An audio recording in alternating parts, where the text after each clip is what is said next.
Welcome to Chapter 7, Strings. In last chapter, we studied lists and tuples. In this chapter, we have another data type, strings. Let's start. Strings in Python are surrounded by either single quotation marks or double quotation marks. For instance, Bismillah in the single quotation is the same as Bismillah in the double quotations. We can display a string with the print function as shown in figure 10. We can assign a multi-line string to a variable by using 3 quotes as shown in figure 11. Such method is useful when you want to display a large text or a paragraph.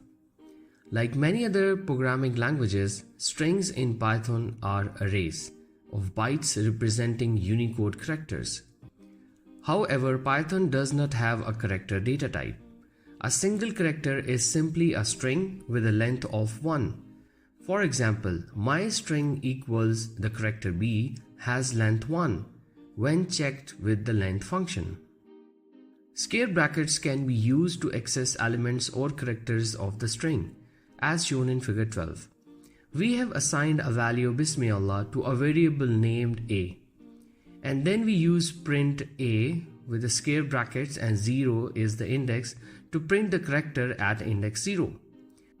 The term a with 0 under square brackets under the parenthesis of print function represents the value at index 0, which is b, as displayed in the output.